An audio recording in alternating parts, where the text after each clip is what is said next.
Matul din is-sena sar ħafna ġid li huwa riżultat tal-enerġija pożittiva li għandu gvern Laburista u li jagħmel il-poplu kburi li hu mexxi minn dan il-gvern. Kliem il-kandidat Laburista għall-elezzjoni tal-Parlament Ewropew Clint Camilleri u d-deputat Laburista Franco Mercia li sibt indirizzaw laqgħa ta' diskussjoni f'Għawdex. Clint Camilleri stqarr li l-Partit Laburista qed jaffaċċja l-elezzjoni tal-Parlament Ewropew bl-istess ħeġġa, enerġija u entużjażmu li bihom affaċċja din l-aħħar sena bħala partit fil-gvern. Huwa saħaq li ċ-ċertifikat ta' suċċess ta' dan il-gvern joħroġ miċ-ċifri tal-Uffiċċju tal-Istatistika tal-Unjoni Ewropea li jikkonfermaw li d-deficit ta' pajjiżna niżel taħt 3% u joħroġ ukoll mill-Aġenziji ta' Credit Ratings Internazzjonali. Clint Camilleri faħar is-servizz ta' childcare b'xejn, il-garanzija ta' impjieg għaż-żgħażagħ li qed jimplementa l-gvern u rispett għad-drittijiet ta' dawk li jixtiequ jingħaqdu b'mod ċivili.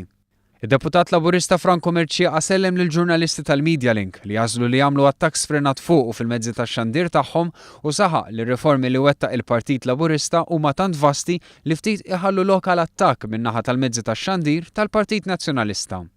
Franco Mercia assostna li d-deputati Laburisti għandhom kuntatt kontinwu u ta' fiduċja mal-Prim Ministru Joseph Muscat.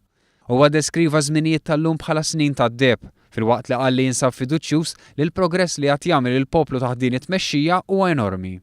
Franco Mercia stqarr li l-kandidati Laburisti għall-elezzjoni tal-Parlament Ewropew huma dawk li huma lesti jiddefendu l-interess ta' Malta u Għawdex qabel kollox.